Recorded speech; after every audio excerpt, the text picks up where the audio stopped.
জয়গুরু বন্ধুরা, আমার চ্যানেলে বিউটিস কিচেনে আপনাদের সবাইকে স্বাগত। আজকে আপনাদের রান্না করে দেখাবো উচ্ছে আলু দিয়ে কই মাছ দিয়ে তরকারি। তো উচ্ছে আলু দিয়ে কই মাছের ঝোল, পাতলা ঝোল করব আমি শুধু জিরে বাটা দিয়ে। এখানে দেখুন আমি উচ্ছে ছোট ছোট উচ্ছে কেটে রেখেছি, ভিতরে দানা ফেলে দিই।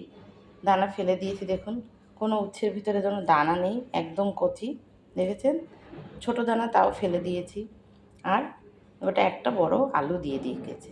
এবার এটাকে আমি তেলে একটু ভেজে নেব। তার আগে আমি মাছ দেবো এতে।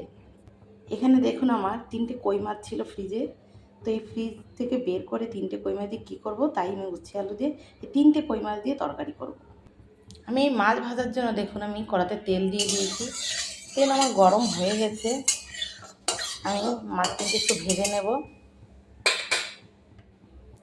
আমি এই যে মাছে লবণ হলুদটাকে মাখিয়ে নিচ্ছি দেখুন। এবার আমি মাছগুলো সুন্দর করে ভেজে নেব একটু। তেল গরম হয়ে গেছে, মাছ দিয়ে দিচ্ছি। এই 3টে মাছ সকালে ভাতের সঙ্গে ভাজা খাওয়ার জন্য রাখা হয়েছিল, কিন্তু আমি দেখলাম উচ্ছে আছে, উচ্ছে দিয়ে একটু তরকারি করে নিই। কই মাছ দিয়ে উচ্ছে আলুর তরকারি খুবই ভালো লাগে খেতে। তো দেখুন দেখুন বন্ধুরা, আমার মাছ ভাজা হয়ে গেছে, নামিয়ে নেব। মাছ ভাজা আমি নামিয়ে নিয়েছি। মাছ ভাজা তেলের ভিতরে আমি আগে দিয়ে দেবো আলু। আলু কপি একটু ভেজে নেব। এইভাবে নেড়ে চেড়ে ভেজে নেবো একটু। আমি সামান্য পরিমাণে লবণ দিয়ে দেবো, আলু ভাজা একটু হলুদ দিয়ে দেবো। এবার একটু নেড়ে চেড়ে একটু ভাজা ভাজা করে নামিয়ে নেব। আলুগুলো দেখুন ভাজা হয়ে গেছে। এবার আমি আলুগুলোকে নামিয়ে নেব। আলুগুলো নামালাম, এই আলুর ভিতরেই আমি উচ্ছে দিয়ে দিচ্ছি। একটু আলুটা একটু ভেজে নিলাম, এর ভিতরে উচ্ছেটা দিয়ে দিচ্ছি। এবার লবণ হলুদ দিয়ে দেবো। লবণ দিয়ে দিচ্ছি, হলুদ দিয়ে দিলাম। এবার নেড়ে চেড়ে এবার উচ্ছে যে জলটা, এটা আস্তে আস্তে টানবে, ভাজতে হচ্ছে। তারপরে আমি জল দিয়ে দেবো। দেখুন ভাজা ভাজা হয়ে গেছে। এবার আমি দিয়ে দেবো জল। এটা কিন্তু একদম খুব ঝোল হবে না, একটু গায়ে মাখা এখন ঝোল হবে। আর একটু জল দিয়ে দেবো। এই দেখুন দিয়ে দিয়েছি। এবার এই উচ্ছে আলুতে এই জলে এবার জাল হবে। আমি কাঁচা লঙ্কা চিড়ে দিয়ে দেবো। এই উচ্ছে আলুর তরকারি কিন্তু কাঁচা লঙ্কা দিয়েই বেশি স্বাদ হয়, শুকনো লঙ্কা দিলে কিন্তু সেই স্বাদ থাকবে না।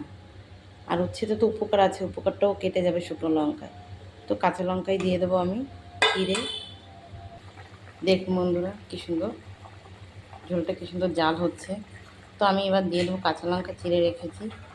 এই যে কাঁচা লঙ্কা, আমি কাঁচা লঙ্কা দিয়ে দিচ্ছি। আপনারা কিন্তু একটু করে ঢেকেও দিতে পারেন কষানোর পরে, ঝোল দেওয়ার পরে। আমার ঢাকা লাগে না, যেহেতু চন্দ্রমুখী আলু তাড়াতাড়ি গলে যায়। গলেও গেছে দেখুন, আর একটু হলে গলে যাবে আলু। আপনারা এইভাবে নেড়ে চেড়ে নেবেন, ঢেকে দেবেন একটু। দেখুন বন্ধুরা, উচ্ছে আলু তরকারি কিন্তু আমার হয়ে গেছে। এই দেখুন, আমি কিন্তু এটা ফোড়ন দেবো এবার নামিয়ে। দেখুন এটা এই যে সেদ্ধ হয়ে গেছে আলু। এবার এভাবে একটু আলুগুলো এবার নেড়ে ছেড়ে ঘেঁটে দিতে হবে। ঝোলটা একদম জল জলে দেখাবে, দেখতেও ভালো লাগবে না। তো এভাবে একটু আলু ঘেঁটে দিলে, কেউ চামচ দিয়ে এভাবে ভেঙেও দিতে পারেন, তাহলে তরকারিটা ঘন হবে, দেখতে ভালো লাগবে, খেতেও ভালো লাগবে। এবার আমি একটু জিরের গুঁড়ো দিয়ে দেবো। জিরে আর কাঁচা লঙ্কা দিয়ে উচ্ছে আলুর তরকারি একবার খেয়ে দেখবেন। উচ্ছে আলুর তরকারি সবসময় ছোটো মাছ দিয়ে খেতে হয়, খেয়ে দেখবেন ভীষণ ভালো লাগে, ভীষণ ভালো। এবার আমি মাছ দিয়ে দেবো, নেড়ে চেড়ে নামিয়ে নেব। দেখুন এই যে নামিয়েছি, কড়া বসিয়ে দিয়েছি, কড়া গরম হয়ে গেছে। এবার আমি দিয়ে দেবো তেল ফোড়নের। তেল গরম হয়েছে, দিয়ে দেবো তেজপাতা, দিয়ে দেবো জিরে, একটু নেড়ে চেড়ে লাল হলেই আমি তরকারি ঢেলে দেবো। দেখুন লাল হয়েছে, দিয়ে দেবো আমি তরকারি ঢেলে দিয়ে দিয়েছি। এবার নেড়ে চেড়ে সুন্দর করে নামিয়ে নেবো আমি। তরকারি হয়ে গেছে, নামিয়ে নিচ্ছে। এই যে নামিয়ে নিয়েছি, দেখুন উচ্ছে আলুর তরকারি। দেখেছেন কি সুন্দর হয়েছে, দেখতে যেমন সুন্দর হয়েছে, খেতেও কিন্তু ভীষণ ভালো লাগে উচ্ছে আলুর তরকারি। তো আমার এই রেসিপিটা যদি ভালো লেগে থাকে তাহলে please please please like share comment করতে কিন্তু ভুল করবেন না, সাবস্ক্রাইবটা করে দেবেন। জয় গুরু।